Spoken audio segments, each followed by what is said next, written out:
Listening is a super skill. I find that when people listen well, delegation, feedback, coaching, and the structure of one-to-one meetings, all of those have reduced friction when we listen well. Listening, however, is not easy. It's something we're rarely taught to do, and it's something we do without actually being aware that we're doing it. And so there are different levels of listening, and these relate to the way in which listening is connected to attention. So this slide talks about attention. And if you look at this for a moment and just scan the whole image, you'll get a sense from an analogous point of view of what attention is like. Attention is nowhere near as broad as we might think. It's actually very narrow. It changes in the narrowness or the focus of that beam, and sometimes it's a broad torch beam, sometimes it's laser-like. But what this image represents is that whatever we illuminate with our attention, we do so at the cost of other things that we could attend to.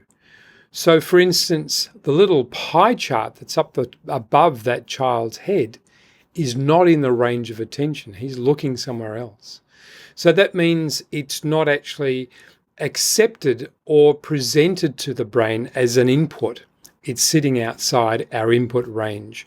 So I want you to understand this idea of attention and how narrow our attention is and how much of a precious resource attention actually is. Attention is the foundation for all learning. We don't learn anything that we don't attend to. And it's the foundation of engagement. When we attend to someone else, we pass our attention on to someone else. It's the quality and quantity of that attention that defines the quality of that relationship, either in that moment or over long term. So listening then is something that is very deeply connected to, and in fact is a form of attention. When we listen to someone, we are using our sense of hearing and to some degree sight to take input from another person and do stuff with that in our brain. So it's the degree to which we are attending in the first instance. And then secondly, it's what we're doing in our brain when we're attending that will determine the felt empathy, respect, and trust that someone gains from your listening. So first of all, a question: how good are you at attending? How well an attender, how focused is your attention when you're listening to someone? To help you with this, I'm going to take you into a model of listening, a model of attention effectively, that shows you how much attention you're giving and to whom. So here's the first part of this, and it's in 4 stages. And the first level of attention is when we're not attending to the other person very well at all. I'm really focused on me and my world. It could be that I'm looking at my phone here and I'm attending and I'm looking down. And even now, while I'm doing this, while I'm talking to you, you have, even in this medium of an asynchronous video, I've lost connection. As soon as I look down and start to do stuff with my phone, we have disconnected to some degree. It's colored red because it triggers sometimes the negative feelings. When you're asking me to pay attention to you, when the context, when the arena is this is important and I should be paying attention to you, you're asking me a question, you're telling me something that's crucial or important to you in your world right now. When you're presenting to me a context that says this is important, please listen to me, when I'm distracted, I will trigger feelings of unfairness. I will trigger feelings of not being related in the SCARF model. So R and F. And status. If I'm not attending to you, you're not as important to me as my phone.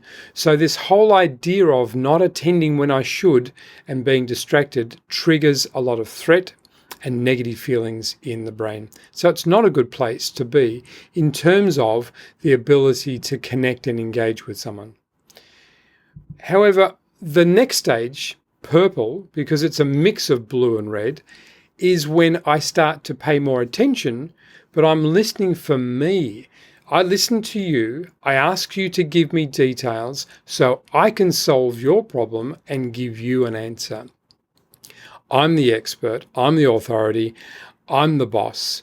I'll tell you what to do. And so while we've moved up and I'm paying more attention to you, I'm being diagnostic.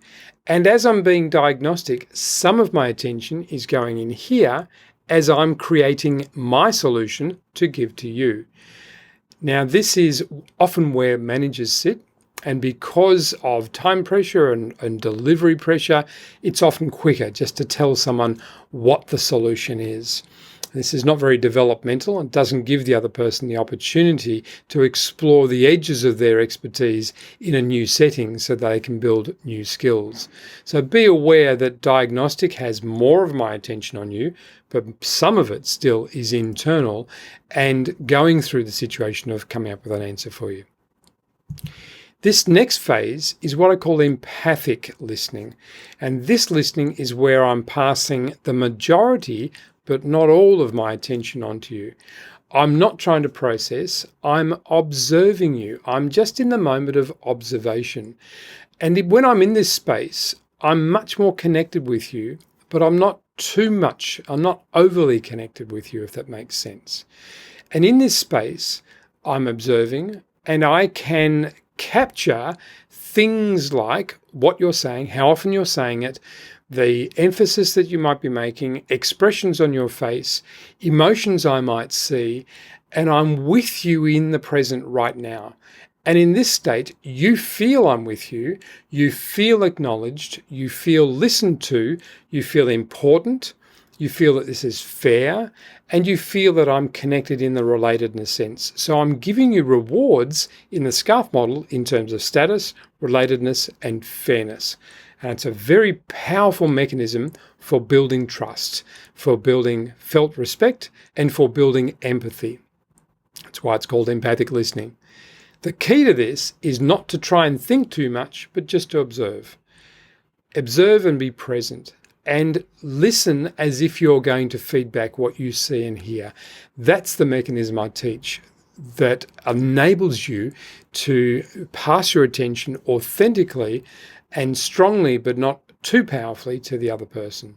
This is the best place to be for listening when we are trying to delegate, when we are giving feedback, and when we're coaching, in those times when we stop speaking and we listen to the other person.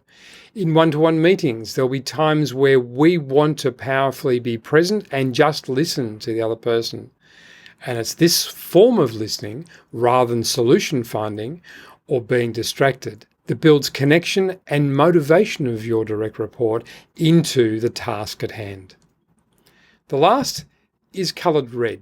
Imagine the person that you admire most of all that you don't know yet. Could be a movie star, it could be some sort of thought leader who is your thought leader hero. I've got several. Andrew Huberman is someone that I do a lot of listening to, a neuroscientist from the west coast of US. And if I take this to him, if I'm glazed by the presence of him, if I'm engrossed in him in the moment of, wow, this is Andrew Huberman and I'm here right now listening to him, I'm actually passing too much of my attention to this person, and I've gone all doe-eyed, and I'm in this sort of space where it's actually uncomfortable for the other person. Imagine your childhood crush and that space that you're in when you're in with your crush, so to speak, and all of your attention is fire hosing the other person. Now, if they're not sharing the fact that they're your crush, then they will feel quite threatened by this. And so this is an appropriate level of attention for those that we're romantically involved with, or for situations where we need full attention in another persona. When we're performing on stage, when we're performing music, we're so much in the moment with a group of people or with a persona or another person on stage. It's appropriate in those contexts. This is not appropriate in a workplace setting. And if you listen like this, and it'll be a rare setting, but if you happen to listen where there's too much, maybe you're trying to listen too hard and you move past authentic listening into, I'm really with you now. If you try and do that, then that will be threatening for someone and you'll trigger those SCARF elements I spoke about before. So to summarize, listening is an artifact of your attention, and we generally don't attend very well biologically. The third position, where most but not all of our attention is on the other person in the frame of reference of observing, not solution finding, and not being distracted and not being too connected. It's in that Goldilocks space of number 3, where listening to observe gives us the best mechanism to be powerfully connected with our employees, with our direct reports, with our peers, even with our family, in a way that's super helpful and develops other people. What comes up for you? Where do you spend most of your time? Are you distracted? Or are you diagnostic?